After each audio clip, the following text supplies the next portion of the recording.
Good afternoon, you lovely people. Welcome back to Lily White Lane. I hope that you're all having a really good Friday and start to your weekend, wherever you are in the world, and whatever you are planning to get up to. The Premier League is back. I mean, we've got an international break in 3 weeks' time, which is an absolute pile of pygmy hippo feces. But nevertheless, the Premier League is back. The Premier League is kicking off tonight. Manchester United versus Fulham. United in action tonight. What's going to happen when United are on that pitch?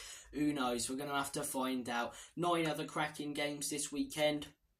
Plenty more where that came from. Football from September till May next year. Like the sketch from Mitchell and Webb. Catch all the football happening. It's going to move every single weekend. I cannot wait for it. Buzzing for the start of the Premier League. Excited I am, Gwen. So, as we always do on the channel heading into the new season, I wanted to bring to you guys my predictions. My predictions heading into the new season, 1-20 in the Premier League. We're also going to be predicting the Europa League winner, Champions League winner, Carabao Cup winner, FA Cup winner, all of that good malarkey. So stay tuned for that at the end of the video. And yeah, without further ado, let's get cracking with this knacking. Let's stop waffling and let's predict the Premier League 2024-2025 season. Starting things off.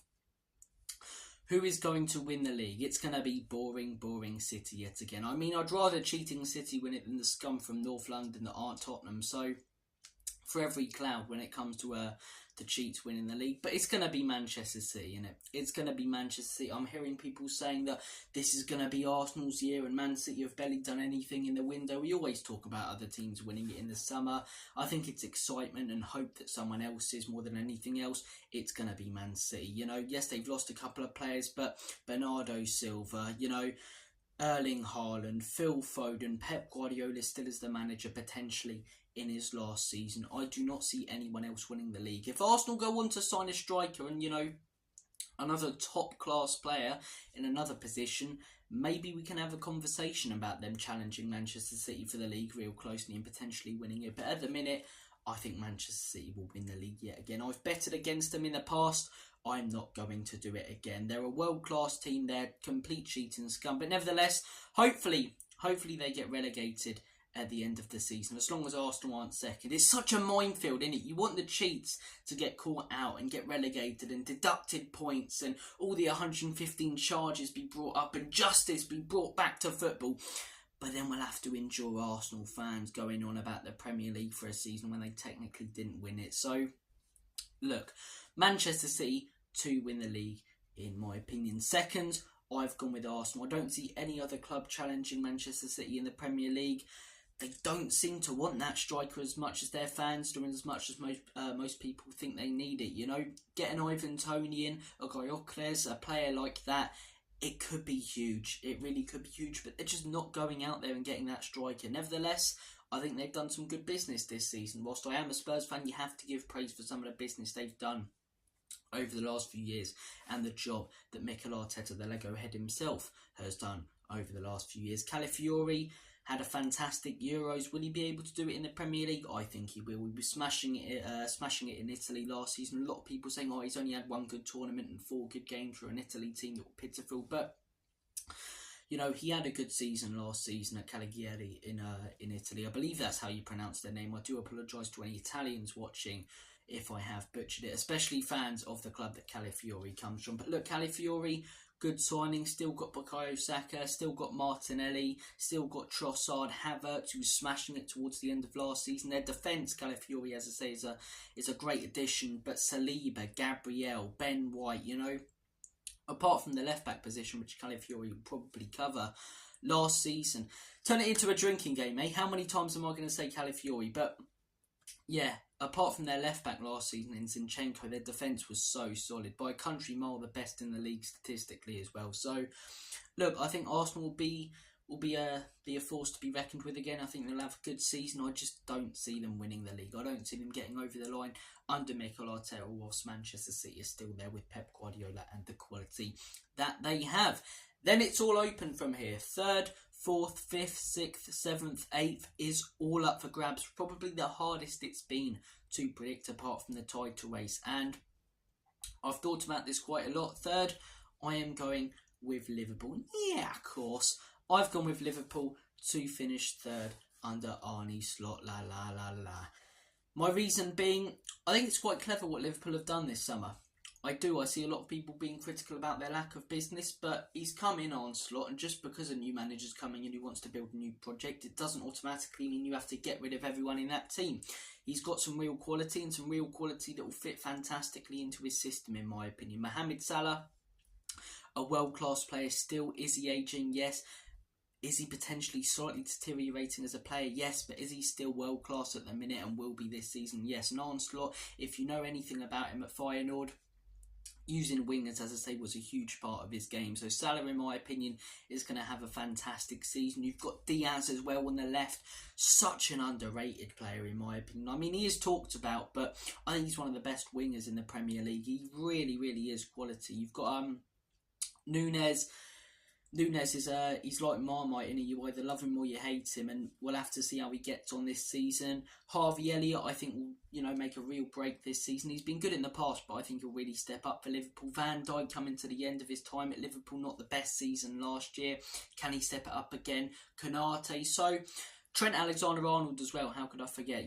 Again, a player a little like Marmite when it comes to the football fan base, especially Premier League fan base. So look, I think Liverpool will finish third. I think they've got a squad that will keep them around there. If they make a couple of signings, maybe they could close in on Arsenal and Manchester City, but I don't necessarily see them getting really close to those two teams this season. I think they've got some quality players still in there. I think Arne Slot will be a good manager for them. I really, really like his style of play. What he did at Feyenoord, he's impressed me hugely. And he's a man who I wanted Spurs to go in for before we got Ange Postecoglou. So Liverpool, I have gone with them finishing third. Fourth, this is a surprise one. I've gone with Man United. I've seen a lot of people predicting Manchester United 7th or 8th, but I think the business that they've done has been absolutely fantastic. Last season, when it comes to the league, they were horrendous, weren't they? They were a pile of pygmy hippo shite. But having said that, they went on to finish it with the FA Cup, and ending the season on such a high like that and taking that into this season, those players will be so confident heading into their game tonight. Kobbie Mainoo, still very young, still developing. I reckon he'll be even better this season. Some fantastic business by Man United. De Ligt, I think, is a quality defender, and I reckon we could get Ajax De Ligt back, or first season at Bayern De Ligt for Manchester United. Xerxes, clever signing. Euro out for the next few months, but a very, very impressive youngster in his time at France. I reckon when he comes back from injury, it'll be fantastic for them. Really, really impressive business from Man United. Whether you like Man United or hate them, you can't deny that they would have been higher last season if it wasn't for the injury crisis that they had. A lot of teams had injuries really bad. Newcastle, another one. Tottenham, another one that didn't really get talked about last season, but we should have. We had like 12 or 13 players out, first team players at one point in time. So Lisandro Martinez, Rafael Varane, players like that, Maguire, who was good towards the end of last season. Rashford, we'll see how he gets on. I think Man United finished fourth. I do. I think Kobbie Mainoo's a star in that midfield. Garnacho's ridiculously talented. Rasmus Højlund's coming through, and all the youngsters that they've brought in and other signings I think have been really good. Mazraoui at right back as well to replace Wan-Bissaka. That's a huge upgrade. So I think that Manchester United will finish fourth. Fifth, I've gone with Tottenham. I don't think it's going to be a horrendous season for us, but if you want to hear more about my thoughts and opinions heading into this season from a Spurs perspective, check out my Tottenham season preview. But yeah, I don't see us having that I don't see us having that different of a season compared to the last. I think we've done some decent business. I think we've let a couple go. Solanke, we needed that striker last season, brought him in. But do I think we're anywhere near Manchester City and Arsenal? No. Although Liverpool failed to sign Zubimendi, do I think we're close to them in terms of quality in that team? No. And Man United, I think, have done a lot more business than us. Finished the season on a ridiculously good high, and 2 trophies in 2 years, so they'll take that confidence into this season. Spurs, I think Ange Postecoglou's trying to build a project here. I think we've brought in some good youngsters. As I say, I'd like to see them get game time, but I'm not a huge fan of Ange's style of play. Start of last season, I was your biggest Ange lover out there, but as time went on, as I say, the lack of adapting, some of the football towards the end of the season. 16th best team in the league in 2024. That's not good enough for a club like Spurs, and I could see maybe some of that form carrying into this season. We have been figured out with our style of play. We need to learn to adapt and need to learn to not completely change it, but just occasionally maybe move the wing backs out wide. You know, the element of surprise when it comes to the way that you're going to line up and your tactics. Because at the minute, if you're playing against Spurs, you get quick players up top, long ball over the top, you'll score 2 or 3 goals. If you could defend fairly well, as I say, which when you've got the likes of Timo Werner coming at you on the wing and a Son who doesn't want to take his man on anymore, you can get a very good result against Spurs. A very good result. So, look, Dominic Solanke will be a huge asset. I think Son's ageing, close to being past it, in my opinion. It's an unpopular opinion, but from what I saw at the end of last season, it's one that I believe. And yeah, I don't see us having that similar, or sorry, that different. I can't get out my words today. I don't see us having that different of a season to the last. I don't think a lot's changed. I don't think we've gone out there and made some, massive signings. If we go out there and sign Eberechi Eze, I'd probably tip us to get 4th over Manchester United. But will we go out there and make that signing? I'm not sure. We'll have to see. I believe the owners have a huge lack of ambition. I'm not a huge fan of the predictability of the manager's tactics. I don't think the squad's changed a lot after last season, but I do think we have some exciting youngsters. I do think at times when it does click, we can play beautiful football, and I do think against the teams lower in the table, we will get a lot of good results. So Spurs, my team, probably your team if you're watching this channel, I have gone with to finish 5th. 6th, Newcastle. Why, man? Newcastle are finishing 5th in my... Sorry, not 5th. 6th in my opinion. Now am I getting that one wrong? Anton Deck, lovely jubbly. Newcastle finishing 6th. Reason being, no Europe. Tonali, he'll feel like a new signing after missing last season due to the ban, obviously. Isak, one of the best strikers in the world right now, in my opinion. I still think, again, I do get that he's rated like players I mentioned earlier in this video, but I still think he's slightly underrated. I think, like Luis Diaz, I think he's so good. He really is. He's got everything you want when it comes to a strike. Good hold-up play, as I say. He's quick, pacey, strong, good at scoring headers, good with both feet. He's a fantastic and clinical striker, and I believe he could bag 25 to 30 goals this season. That still won't be enough for Golden Boot with Erling Haaland in the league, and whilst he's at Manchester City, but I think Isak's a quality player. Tonali will feel like a new signing. No Europe for Newcastle. If they get Guehi in as well, that's a very good signing. I think they'll have a very good season. I do. They were hugely injury-riddled at the end of last season, and they're coming in with a fully fresh and fit squad. So, Newcastle, I have gone with finishing 6th. Aston Villa, 7th. Drop off for Aston Villa after 4th last season. I think they've had a great couple of years under Unai Emery. Obviously took them over when they were in a relegation battle, got them to 7th, and then last season finishing top 4 at one point in time, contending for the title.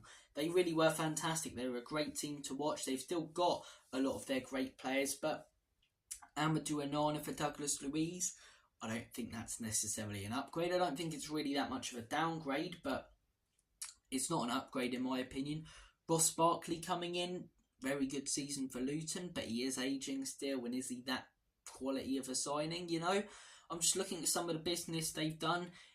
It's not hugely eye-opening in my opinion. They've done some good business, brought in some good signings, let a couple go, but again, no major signings, no massive statement signings that may go, wow, Villa are going to have a cracking season. I think playing Champions League as well will hinder them. I think they could have a really good run in the Champions League, having said that. I think they're going to put a lot of their eggs in that basket. I think they could get to potentially the quarterfinals, which would be incredible for Villa fans. And as a club taking on Barcelona's, Real Madrid's potentially, it'll be incredible, and it'll be great as a neutral to see them back there, because Villa are a big club. They've been a sleeping giant for a long time, but in terms of the league, I think their form will suffer because of the focus on the Champions League and because of the amount of games that they're going to have to play. As I say, Europa League, Conference League, you can rest a few players. Champions League, got to play your first team, and the likes of Watkins, who were phenomenal last season, maybe feeling the tiredness after the Euros, and with those constant games coming as well. So Aston Villa, I have gone with 7th. 8th, blue is the colour, football is the game. I mean, it wasn't the game for Chelsea last season. They were absolutely dog shite, weren't they? I look at that Chelsea team, it doesn't excite me. They've done some good business. They could bring in Victor Osimhen, and I still don't think that they'll get anywhere near top 4. The reason being, there's too many of them, Mr. Skywalker. What are we going to do? There's too many players. There are too many players. The memes about them rolling up with like triple-decker buses, you know? It's too much. It's too much when it comes to Chelsea. Todd Boehly has come in, thought it's football manager, brought in loads of exciting young talent and just expects that in 3 years' time we'll be able to sell them on for double the price or triple the price. It doesn't work that way always in football. It occasionally does, but it's not like that, you know? And there's too many players. Egos are going to be hurt with some of those players not getting game time. Enzo Maresca, I mean, fair enough that Chelsea giving a manager like him a chance, but is he really that impressive? I'm getting bored of this sort of style of play. Ange does it differently because we play the high line, but the amount of managers, as I say, who just, you know, invert the full-backs and play the high line and play out from the back is boring now. I want to see a Sean Dyche team lob it long now. So, Chelsea, I think Enzo Maresca, he did alright at Leicester, you know, that rhymes. Had the best team by a country mile, really, in the Championship. But when you look at their business again, Pedro Neto, really good player. But so are half of the players that they signed over the last few years, and none of them are really pulling up any trees at Chelsea, you know. Cole Palmer, he's the reason they'll finish 8th. Without him, I reckon they could be a mid-table club, you know. Cole Palmer, I would say now, right, I know he's only had one good season technically, playing first-team football. I would say he is a world-class talent. Scoring a goal like that in the European final, how good he was for Chelsea last season in big games at big moments, I think he'll be huge for them again. But as I say, Enzo Maresca, I think he could be the first manager sacked or the first big manager sacked. I don't like his tactics. Will they work, you know, when he's not at the best team in the league? We had a bit of a reality check with Ange at the end of last season. He's got to learn to adapt. Dewsbury Hall, quality player in the Championship, is quite a step up. I'm just not that impressed with Chelsea. Pre-season's been a little bit poor. Last season was horrendous. Season before horrendous. And nothing really shows to me that they're going to change. It's not about doing business when it comes to bringing players in. It's about just selling them on. And now building a squad. Getting these players used to playing with each other. Getting rid of Pochettino was a stupid choice in my opinion. Whether it was them sacking him or Poch leaving in disagreements on transfers. But yeah, it looks like it could have been Poch just wanting to settle the ship and players, or sorry, not players, Boehly wanting to bring in more players. No, that's not how it works, man. It's not how it works. You bring in these young players and you sell them on. It's not football manager. Yeah, go Chelsea Blues, man. It doesn't work that way. So Chelsea 8th I've gone with. I'm going to rattle off the rest of these teams quite quickly because we're outside of Europe. Now 9th, West Ham, really impressed with their business. Tabido, I think, is a great signing. Falkirk, fantastic Euros, fantastic season last year as well for Dortmund. Really, really good signing. Wan-Bissaka, good upgrade at right wing back. I think West Ham have done some cracking business. The reason I don't think they'll get Europe or come necessarily close to it is because it's Lopetegui's first season. He's got to get used to managing the club, new players and all that jazz. So I have gone with West Ham 9th. Crystal Palace 10th. Yes, they have lost Elise. They still could go on to lose Eze, but I think managers play a huge part. And Oliver Glasner showed that he's a top-level manager last season. Winning the Europa League with Frankfurt a few years ago, came in, as I say, and what a run they were on at the end of the season. At the end of the season, by a country mile, the best team to watch. The 5-2 against Newcastle, I believe it was. No, sorry. It was 5-2 against West Ham, 2-0 against Newcastle. You know, they were taking apart really good sides, 5 or 4-0 every single week. So, look, I think Crystal Palace are going to have a good season. I think they might come close to Europe, but not necessarily challenge real close and get it. But as I say, Kamada, I think, is a good signing. Guehi, that would be a big loss, but if they can keep hold of him and Anderson, I think they'll have a good season under Oliver Glasner. I really do. He changed them from looking like they were going to be in a relegation battle last season to taking them right up the table. What an end it was for them under Oliver Glasner. 11th, Brighton. Gone are the days where you predict Brighton to finish 19th or 20th and be in a relegation battle. But gone are the days of a couple of years ago where I'm picking Brighton to challenge, but for potentially the league or potentially Champions League football. I just don't think they've been that impressive in the transfer window. New manager, as I say, quite a hipster manager coming in from technically the Championship. Technically the Championship in Germany. They've brought in a manager from one of those clubs. So, look, we'll see how he gets on. I just, not that impressed with their business. They've got João Pedro, they've got some really good players in there, but no real massive transfers. Rutter, if they bring him in, those are the rumours today, then that'll be a really good signing. But not hugely impressed with Brighton. They could have a decent season. I think 11th for Brighton's pretty good in all honesty. I think they were hugely overachieving towards the end under Graham Potter and with De Zerbi. So, Brighton, I have gone with to finish 11th. 12th, here is my shock one, Ipswich Town. Ipswich Town, I have gone to finish 12th because Kieran McKenna knows how to make a club overachieve. Brought Ipswich up, and in their first season in the Championship, a league that is widely regarded, if you don't have the parachute payments, as the toughest in the world, gets them promoted with teams like Leeds, Leicester, in that league with the parachute payments with the Premier League players. A squad pretty much full of League One players come straight up to the Premier League. What a season it was for Ipswich. In second as well. Not, battling it out, and they finished 6th and they narrowly, managed to get into the playoffs. No, they smashed it. Kieran McKenna has shown that he's a quality manager, moving up the leagues brilliantly. I don't think they'll contend for Europe, but a lot of people are saying, 18th, 19th. I know I said last season that Burnley were going to be the team who come up and have a cracking season, but I truly believe that Ipswich could. Calvin Phillips, not the most impressive bit of business, and the rest of their business in terms of incomings and outgoings, not necessarily hugely eye-opening, but I think they've got a really good manager. I think they've got a cracking stadium that could play a huge part this season, as I say, back in the Premier League. I think Ipswich are going to have a really good season, so I've gone with Ipswich to finish 12th. 13th, Fulham. 14th, Wolves. 15th, Bournemouth. And 16th, Brentford. I have gone with Fulham 13th because I think they've still got a very good manager in charge. Willian as well, smashing it. Paulini's a big loss, which is why I don't see them, challenging for Europe like they had done in previous seasons. But Fulham quite comfortably mid-table. Wolves 14th. I see them having a similar season. I really like Gary O'Neill as a man. I think he speaks very well. As a manager, he's fantastic as well. And losing a couple of big players, Pedro Neto, we saw in some of the games that they had without him towards the end of last season, they weren't the best. But I think Gary O'Neill did a great job last season. I don't think he'll pull up necessarily any trees or do something out of this world, but I think he'll have a pretty decent season. Cunha being made permanent, he's a very, very good striker. Got some good players defensively as well. So that money for Max Kilman and Pedro Neto still yet to be spent, and I'm sure they'll bring in a couple of players with it. Bournemouth, same sort of reason as Wolves. I don't see them having as good of a season.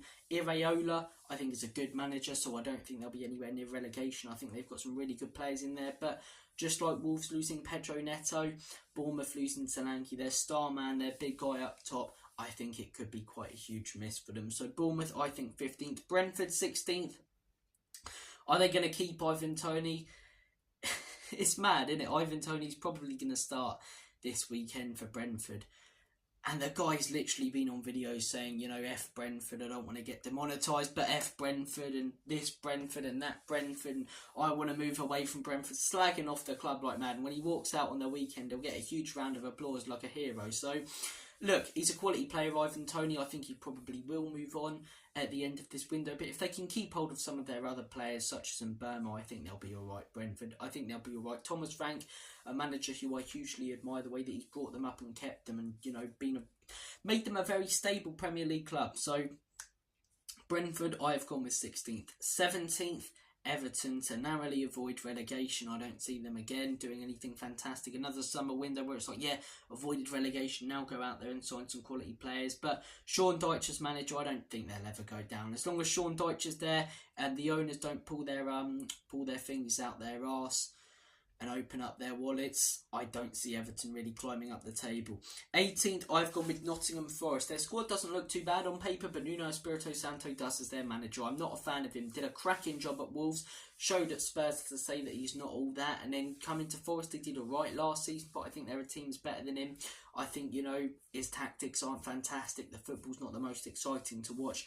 I think Forest finished 18th. 19th, I have gone with Leicester. Dewsbury Hall, that's a big miss. That's a big loss. You're looking at the rest of their team. Vardy's an old boy now, and he'll be walking out with a walking stick on the weekend.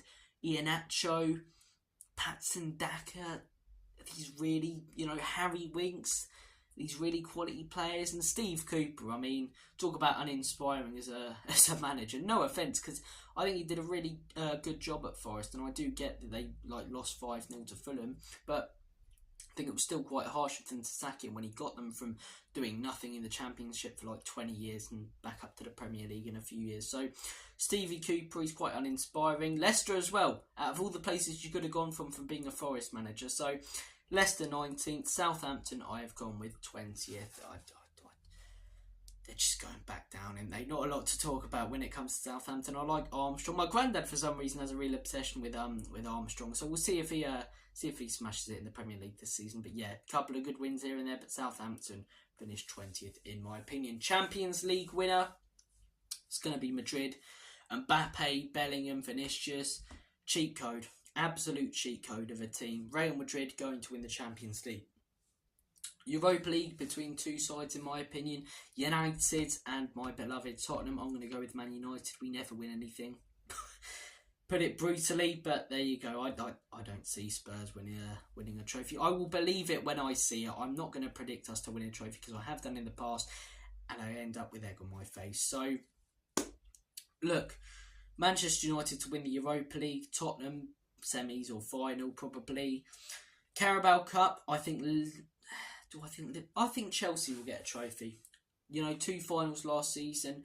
With the season I'm predicting to have in the Premier League, they might tend to prioritise those competitions when they see it's all going Pete-tong in the league. So Chelsea, I think, will get the Carabao Cup. And FA Cup, I'm not going to